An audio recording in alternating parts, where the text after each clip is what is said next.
दिल्ली में जिस तरीके से हिंसा भड़काई गई, फैलाने की कोशिश की गई, याद करिए ठीक उसी तरीके से बरेली में हुआ था। बरेली में मौलाना तौकीर रजा का नाम सामने आया था उस पूरे मामले में।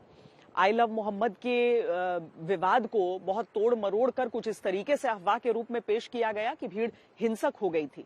उस समय जब हिंसा की शुरुआत हुई तो तौकीर रजा वहां पर नहीं रहा, बाद में उसने सरेंडर किया।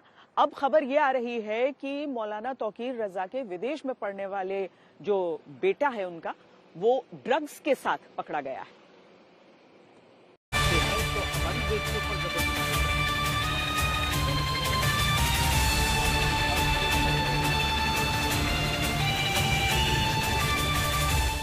कि कल ऐसा ना हो कि ये हिंदू राष्ट्र वाले इतनी नफरतें बढ़ा दे, इतनी परेशानियां बढ़ा दे, अफरा तफरी का माहौल बने और हमारे नौजवान कल खड़े हो जाए और जो वो ऐलान करे कि हमें मुस्लिम राष्ट्र चाहिए। मुस्लिम राष्ट्र की मांग करने वाले तौकीर रजा का रात के अंधेरे में हुई इस टक्कर से क्या रिश्ता है? हिंदू राष्ट्र की मांग करना दुरुस्त है। सरकार हिंदू राष्ट्र वालों पर कोई मुकदमा कायम नहीं करती, उन पर गिरफ्तारी नहीं करती है। तो फिर जो खालिस्तान की मांग करते हैं उनकी मांग भी जायज है। अगर आप हिंदू राष्ट्र की मांग करोगे तो उनकी उस जायज मांग को उनके खिलाफ क्यों मुकदमे किए जाते हैं? तो खालिस्तान की मांग अगर गलत है तो हिंदू राष्ट्र की मांग भी गलत है। जो खालिस्तान की मांग करने वालों पर कार्रवाई की गई है, की जाती है, वो हिंदू राष्ट्र की मांग करने वालों पर कार्रवाई होनी चाहिए। 23 दिनों का मुकदमा चलाया जाना चाहिए। खालिस्तान की मांग का समर्थन करने वाले मौलाना का इस टक्कर से क्या रिश्ता है? तकरीबन 10 लाख, एक सर्वे के मुताबिक तकरीबन 10 लाख मुसलमान लड़कियों को बहकाकर, लालच देकर, अगवा करके, पूरे हिंदुस्तान का सर्वे बता रहा हूं, उन्हें हिंदू बना लिया गया, घर वापसी का नाम दिया गया। तो उन्हें आगे 10 लाख मुस्लिम लड़कियों का धर्म बदलकर शादी करने का दावा करने वाले तौकीर रजा क्यों जेल में ये तस्वीर देखकर परेशान होंगे? जिस दिन मुसलमान सड़कों पर आएगा उस दिन फिर किसी के कब्जे में नहीं आने वाला है, ये समझ लिया जाए। तो मैं हुकूमत को चेतावनी देता हूं, खास तौर से नरेंद्र मोदी सरकार को मैं चेता देना चाहता हूं कि अगर उन्होंने अपने इस तरीक़ेकार को फौरी तौर पर दुरुस्त नहीं किया और उनकी खामोशी, तुम सबके प्रधानमंत्री हो, तुम्हारे मुल्क में इस किस्म की बेईमानी हो रही है और तुम खामोश हो, मूक दर्शक बने हुए।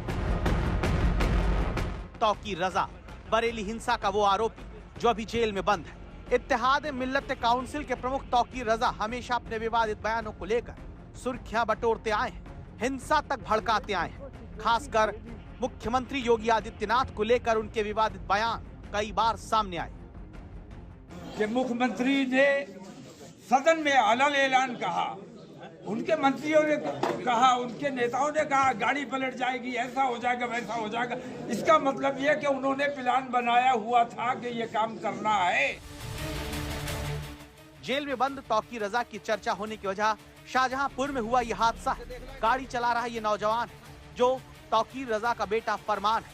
मंगलवार को शाहजहांपुर के तिलहर थाना क्षेत्र में फरमान यानी तौकीर रजा का बेटा कार से जा रहा था, तभी रोडवेज बस से टक्कर होती है। पुलिस ने जब मौलाना तौकीर रजा के बेटे को हिरासत में लिया तो एक चौंकाने वाला सच सामने आया।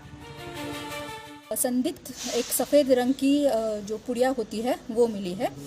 हमने उसके और जानकारी करनी चाहिए, उसे पूछा तो उसने बताया कि ये जो पदार्थ है वो क्रिस्टल है। उसने ये पदार्थ व्यक्तिगत यूज़ के लिए अपने पास रखा था, साथ ही में वो इस्तेमाल करने के लिए उसने एक सिरिंज भी रखी हुई थी। तौकीर रजा जेल में है तो उनका बेटा भी सलाखों के पीछे पहुंच गया है। मौलाना के बेटे से ड्रग्स मिलने के आरोप के बाद उसकी मुसीबत बढ़नी तय है।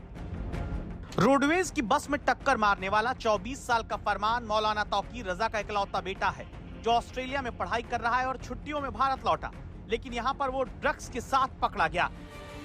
बड़ी बात यह कि जब तौकीर रजा देश भर के मुस्लिम नौजवानों को प्रदर्शन के लिए भड़काते रहते हैं, सड़कों पर निकलने के लिए कहते रहे, तब खुद उनका लड़का विदेश में पढ़ाई कर रहा था।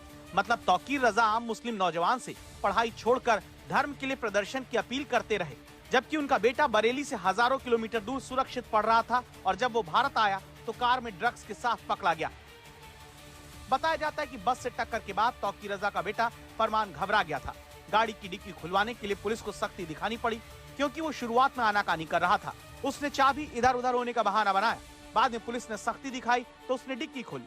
डिक्की में रखे बैग से क्रिस्टल ड्रग्स बरामद हुई। फरमान ने व्यक्तिगत इस्तेमाल के लिए दिल्ली से 1 ग्राम ड्रग्स खरीदी थी। वो आधा ग्राम का इस्तेमाल कर चुका था। पुलिस ने ड्रग्स रखने की धारा में प्राथमिकी दर्ज कर तौकीर रजा के बेटे को पकड़ा, जिसे बाद में जमानत मिली। इस घटना ने तौकीर रजा के एक साथ कई झूठों को बेनकाब कर दिया, जिसके सहारे वो मुस्लिम आम नौजवानों को भड़काने की कोशिश करते थे। कोर्ट में हमें इंसाफ की अब उम्मीद नहीं रही। कोर्ट से जिस किस्म के फैसले आ रहे हैं, मैं देख रहा हूं कि कोर्ट को नजरअंदाज कर दिया गया है। जुर्म किया है, ऑन दी स्पॉट फैसला हो रहा है। किसी पर इल्जाम लगाया गया, मुजरिम में और मुल्जिम में अंतर होता है, आरोपी और अपराधी में अंतर होता है। अतीक और अशरफ का बदला लेना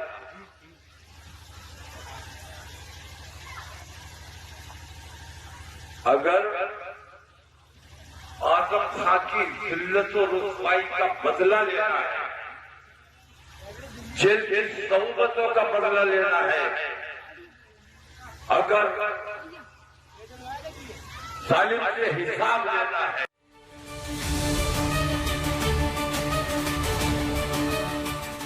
अतीक और अशरफ का बदला लेने के लिए तौकीर रजा ने हमेशा मुस्लिम नौजवानों को भड़काया।